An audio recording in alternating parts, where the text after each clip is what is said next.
Angle, तो R2 और इसके बीच का एंगल ये होगा, लेट से मान जो θ2।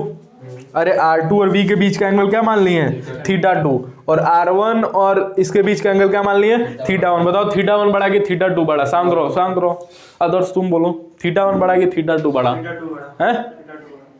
तुम बताओ जी, भाई बगल वाला आकाश, θ2 बड़ा कि θ1 बड़ा है? θ1 बड़ा देन θ2। तुम बताओ जी रोहित, θ1 बड़ा कि θ2?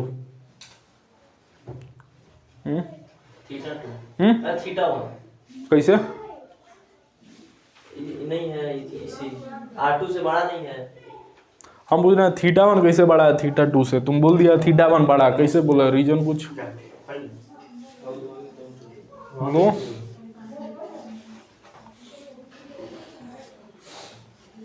तुम बोलो जी विकास, θ1 बड़ा कि θ2 बड़ा? कैसे?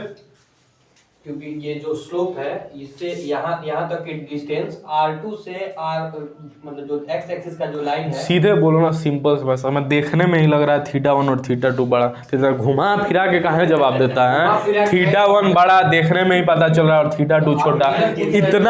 इतना ये मेरा, ये उंगली इधर देखो, ये मेरा गैप और ये मेरा गैप, कि कौन वाला गैप बड़ा? ये वाला गैप। एक बार मेरा बात सुन लीजिए, क्या कर सुनाइए। θ2 से जो R2 से V की दूरी है वो छोटा है, और R1 से V की कैसे दूरी छोटा है? यही दूरी थोड़े है, ये भी तो दूरी हो सकता है। उसी का तो उसका दूरी मापिएगा, तो यहाँ जरूरी थोड़े है, यहाँ से भी तो हम नाप सकते हैं। दूरी नहीं है ये, है ये दूरी नहीं है, ये एंगल है। दूरी में और एंगल में फर्क होता है, समझ गए? दूरी वो नहीं है, बस इसे बोलिए देखने से ही पता चल रहा है ये बड़ा और ये छोटा, बस सिंपल सा। जिस चीज से आप डिसाइड किए वही चीज तो बोलना है, उसी को शब्दों में कन्वर्ट करना है। आपको देख के पता चल गया तो बोलिए डायरेक्ट देख के पता चल गया। और आपका और आपका, चलिए आप दोनों तो कम से कम आंसर तो सही लगाए हैं। आप किस आधार पे बोल दें θ2 सही? 10वां के बाद कॉमर्स नाम का विषय नहीं सुने थे, आर्ट्स नाम का, कॉमर्स भी आप कृपा बनाए रखे। अगर tan θ1 बड़ा तो मतलब कि tan θ किसको शो करता है? रेजिस्टेंस को। अभी लिखा ना tan θ किसको शो करता है? रेजिस्टेंस को। तो tan θ1 बोले तो R1, क्योंकि θ1 किसके किसके बीच का एंगल है? R1 और V का, तो R1 ग्रेटर देन R2।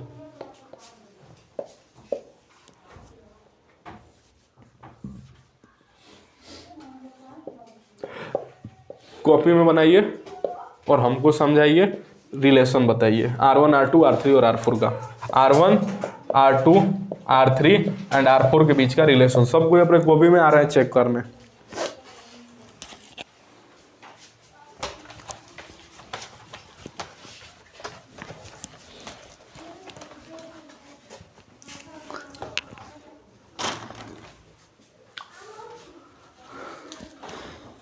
तो सब एक ऐसे लोहा की तरह, वो सब जिस पे जंग लग चुका है, उसको छुड़ाना लगभग नामुमकिन है। मिलता है ना बाजार में, उसे घसीटो तो छूट जाएगा, तो तुम सबको बाजार में ऐसा कोई सामान नहीं है जिससे छूट जाए।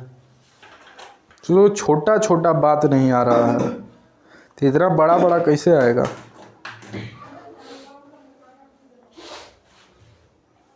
आना घर पे पढ़ रहे हो सब,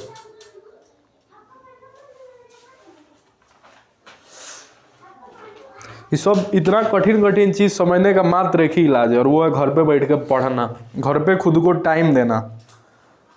घर पे जितना पढ़ोगे, जितना इसके साथ खेलोगे, जितना इससे बात करोगे, जितना इसको अटेंशन दोगे, फोकस दोगे, उतना ज़्यादा समझ में आएगा।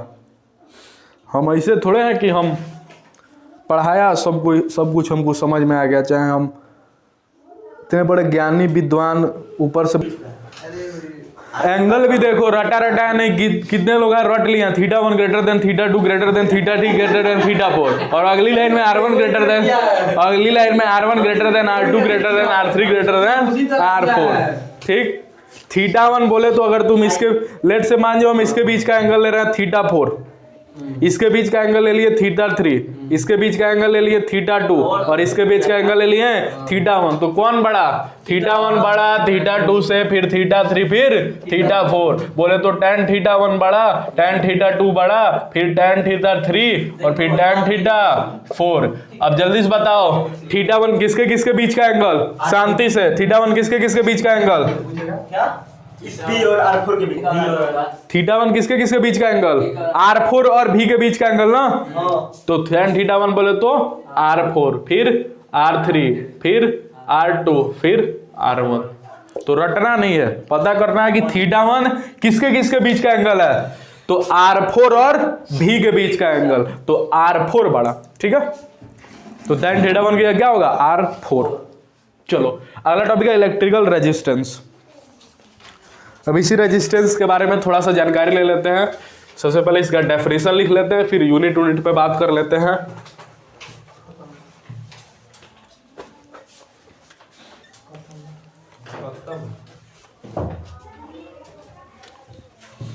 चलो देखो इधर,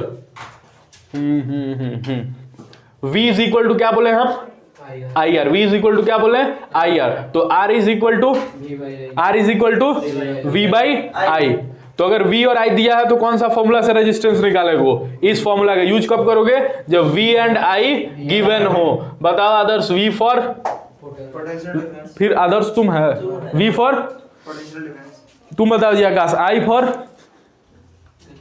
है, तुम बोलो आदर्श, R फॉर रेजिस्टेंस।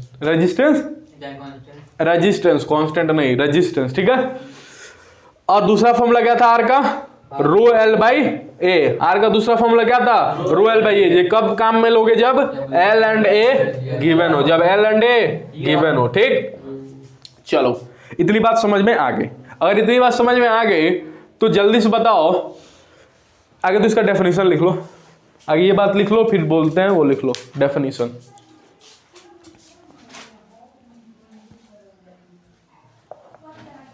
आगे इसका डेफिनेशन लिखते हैं, फिर यूनिट।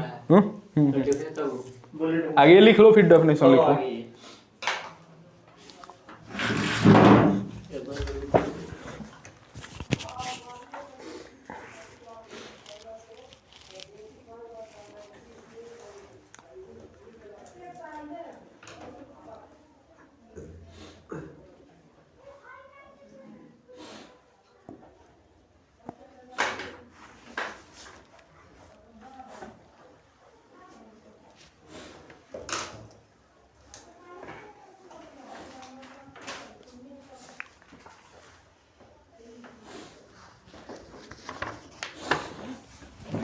अब देखो जल्दी से एक चीज बताओ हमको, अगर ये होता है रेजिस्टेंस का सिंबल, क्या पता है? क्या रेजिस्टेंस का सिंबल पता है? ये देख लो, ऐसा ही होता है ना रेजिस्टेंस का सिंबल।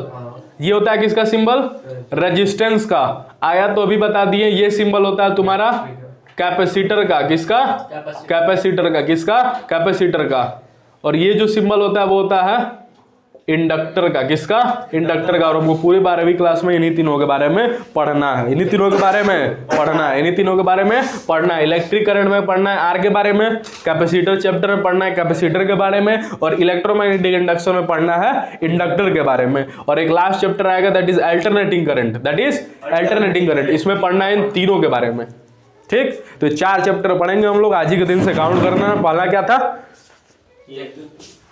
इलेक्ट्रोस्टैटिक्स तो अलग है, वो तो अलग है, वो तो सबका वो तो सबका एक मतलब इनिशियल है कि इनिशिएट कर देता है बच्चे को। एप्लीकेशन तो सभी ये चैप्टर। इलेक्ट्रिक करंट किसके बारे में पढ़ना है?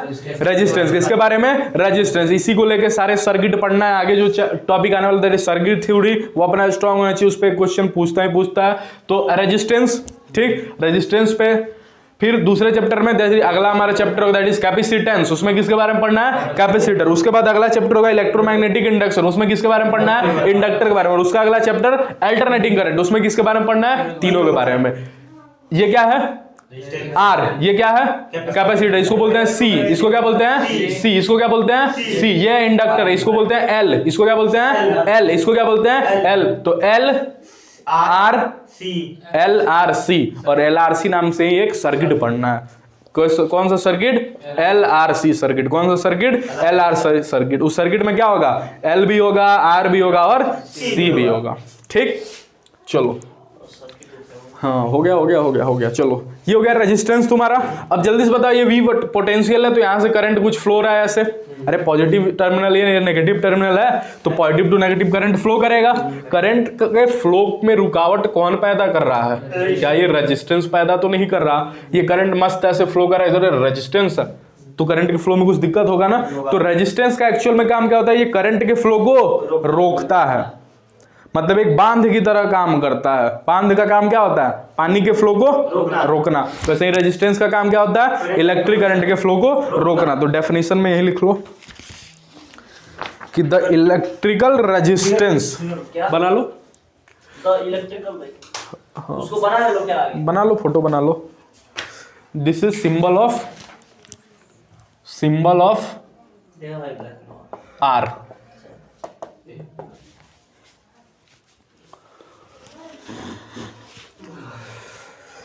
कैसे बोलो, ये किसका सिंबल है?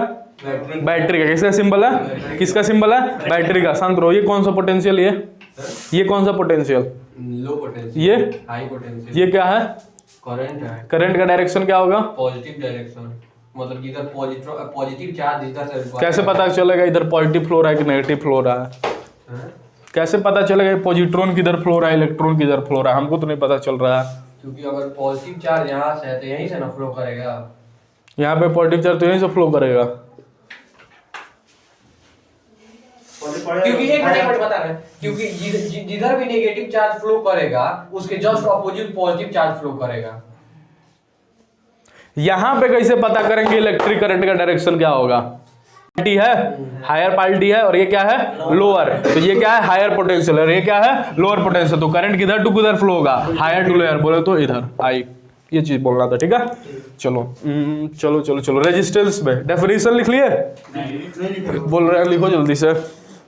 The electrical resistance of a conductor, the electrical resistance of a conductor, the electrical resistance of a conductor. थोड़ा दूसरों पे कम हंसा करो सब, कोई भी। ठीक है, electrical resistance of a conductor, resistance of a conductor is the obstruction. कितना है? is the obstruction posed by the conductor, posed, P-O-S-E-D, posed. The electrical resistance of a conductor is the obstruction मतलब होता है रुकावट। OBSTRUCTION, obstruction posed by, posed हाँ पोजेस्ट लिखना चाहिए था, या पोस्ट कुछ भी हो सकता। POSSED ही होगा शायद मेरे हिसाब से यहाँ पे। हाँ पोजेस्ट, पोस्ट बाय द कंडक्टर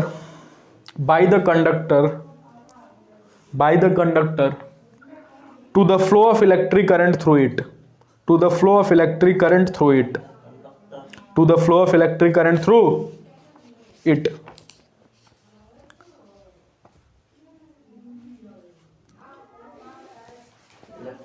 हो गया? अब इसके यूनिट पे बात कर लेते हैं। यूनिट पे, किसके यूनिट पे?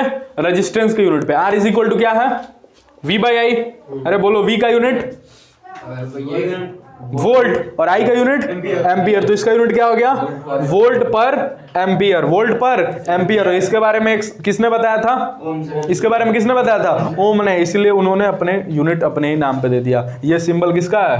ओम का। और यही क्या है इसकी? SI unit. यही इसकी क्या है? SI unit. क्यों है SI यूनिट? क्योंकि इन्होंने बताया तो इन्हीं अपने ही नाम पे यूनिट दे दिया। तो कहीं भी तुम पढ़ोगे तो रेजिस्टेंस ये नहीं दिया होगा 5 वोल्ट पर एम्पियर। क्या दिया होगा? 5 ओम। क्या दिया होगा? 5 ओम। क्या दिया होगा? 5 ओम। तो कहीं भी दे दे 10 एम्पियर, तो क्या है वो? करंट है, पोटेंशियल डिफरेंस है कि रेजिस्टेंस है? 10 एम्पियर क्या है? करंट है। 10 वोल्ट है तो क्या है? पोटेंशियल डिफरेंस है। 10 ओम है तो क्या है? इलेक्ट्रिकल रेजिस्टेंस है। ठीक है, चलो यूनिट, इसका डायमेंशन डायरेक्ट लिख दे रहे हैं, कोई डेरिवेशन नहीं उसका। डायमेंशन है M L² t की पावर -3 a की पावर -2। डायरेक्शन कितना आएगा? डायमेंशन ये है और यूनिट वो है। डायमेंशन अगर हम लाना चाहें, आपसे नहीं बोलना है, हम लाना चाहें इसी में आएगा। इसी कोई भी डायमेंशन उसके फॉर्मूला से ही आता है। v का डायमेंशन रख दो, i का डायमेंशन रख दो, डिवाइड कर दो, उसी पे पहुंच जाओगे।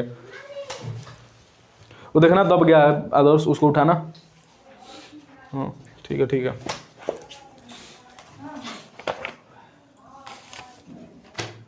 हो गया।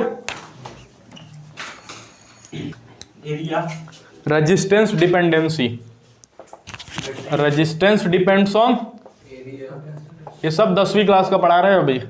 रेजिस्टेंस डिपेंड्स ऑन एरिया पे लेंथ पे। सबसे पहले कैसे डिपेंड करता है? If length increases then resistance increases. दूसरा किस पे डिपेंड करता है? एरिया पे।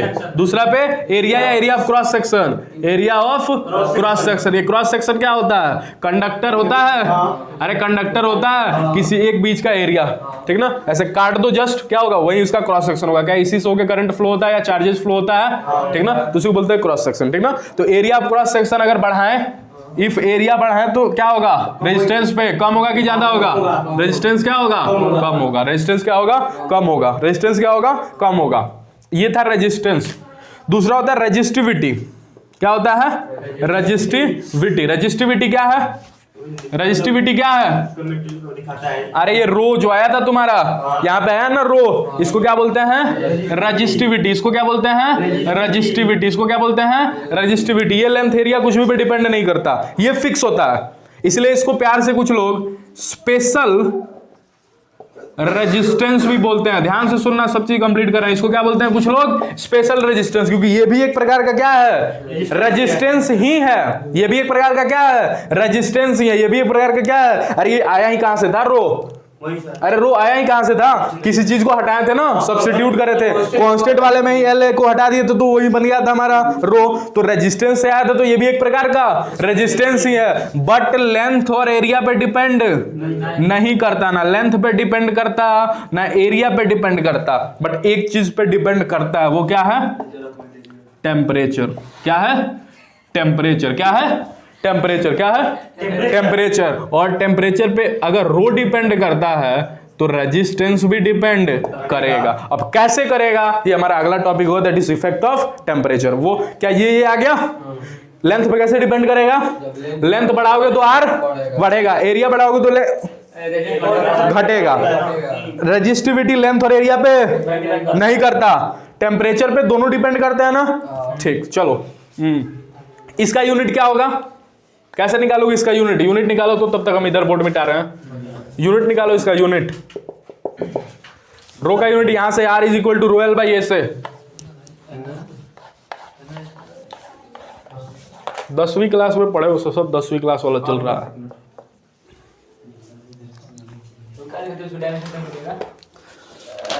दूसरे बगल वाले में देखो किसी R equal to rho L वही है। एकदम लिखा होगा। कहां से लिखा है? कैसे बोलिए? खाली यूनिट लिखा है। वो मीटर लिखो लिखो। ये हो गया था। हां भाई डायमेंशन। अच्छा डायमेंशन। डायमेंशन बोले निकालेंगे। नहीं, इसका यूनिट निकालो ना। यूनिट डायमेंशन निकाल रहा है, यूनिट निकालो। यूनिट यूनिट निकालो, हाथ पे ही निकाल दियो। वाह, कॉपी भी अच्छा। मीटर। बहुत सुंदर।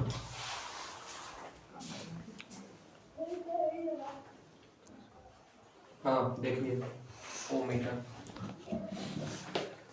ओम इनटू आई। हाँ चलो ये मिला लो। अब तुम इधर देखो, इधर देखो यूनिट है, इधर हम जल्दी जल्दी बताए। Unit rho R is equal to क्या था? Rho L by A. तो रो यहां से क्या हो गया? रो क्या हो गया? R A by L. अरे यही तो नहीं हो गया? अब आर की यूनिट बोलो, आर की यूनिट बोलो, तुम बोलो। वो रोहित शर्मा जी इधर बोलिए, आर का यूनिट, आर का यूनिट बोलो। ओम होगा। तुम बोलो जी आर का यूनिट, आर का यूनिट बोली मैं, आर का यूनिट तुम बोलो। तुमसे पूछ रहा है, तुमसे। शांत रहो, तुम शांत रहो। तुम बोलो, तुम है? चलो ओम इंटू एरिया, एरिया का मीटर स्क्वायर और लेंथ का मीटर, मीटर ने मीटर को मार दिया, क्या बच गया? Ohm into metre. पूछ रहा है कहाँ लिखा है? तुम बहुत हंस रहा है विकास, समझ गया है? ओम इंटू मीटर क्या है? ओम इंटू मीटर, तो इसका यूनिट क्या है? Ohm into metre. चलो नोट करो। अब इधर सुनो, अभी रहने दो। अभी तीसरा और आ जाते हैं, फिर लिख देना इकट्ठे। तीसरा होता है कंडक्टेंस। तीसरा क्या होता है? कंडक्टेंस। इसका यूनिट डायमेंशन, इसका dimension M L square. A की पावर कितना था? टी का पावर 3। ए की पावर भी तो कुछ था ना, टी का पावर -2 और टी की पावर 3 या -3। तुम लिखा था, कहाँ लिखा था? टी की पावर -3 था। उसमें 3 लिखा था। हो ही नहीं सकता कि हम देख के गलती कर दें। ठीक है, तुम माइनस छोड़ दो। इधर देखो, अब इसका डायमेंशन निकालना है। रो इज इक्वल टू क्या हो गया? R by L. आर का डायमेंशन बोलो, एम एल स्क्वायर ए की पावर -2 टी की पावर -3। एरिया का बोलो एल स्क्वायर, अरे एल स्क्वायर, और नीचे क्या है? एल है। क्या एक एल ने एक एल को मार दिया, क्या हो गया? एम एल क्यूब ए की पावर -2 टी की पावर -3। ये इसका डायमेंशन। तो डायमेंशन यूनिट देखो, हमको याद था, देखे ना इसके लिए, अरे देखे ना।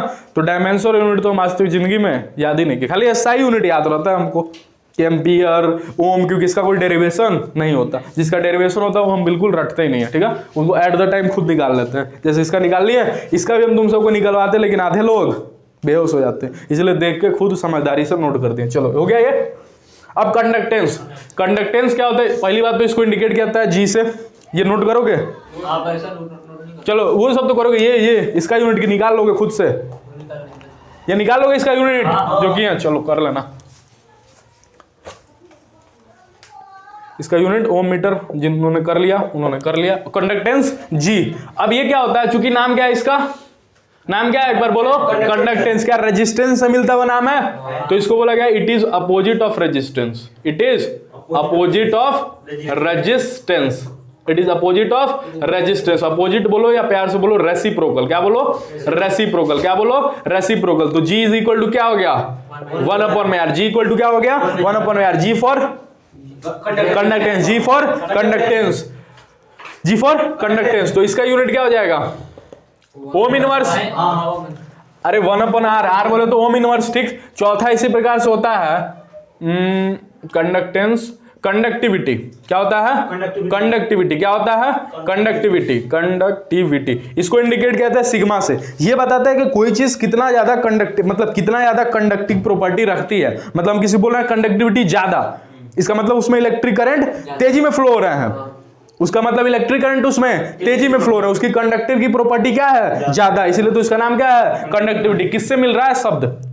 रेजिस्टिविटी से। किससे मिल रहा है? रेजिस्टिविटी। तो ये किसका रेसिप्रोकल होगा? रेजिस्टिविटी का। Reciprocal of resistivity. It is reciprocal of resistivity. तो सिग्मा इक्वल टू क्या हो जाएगा? 1/में रो। अरे 1/में रो, तो इसकी यूनिट बोलो?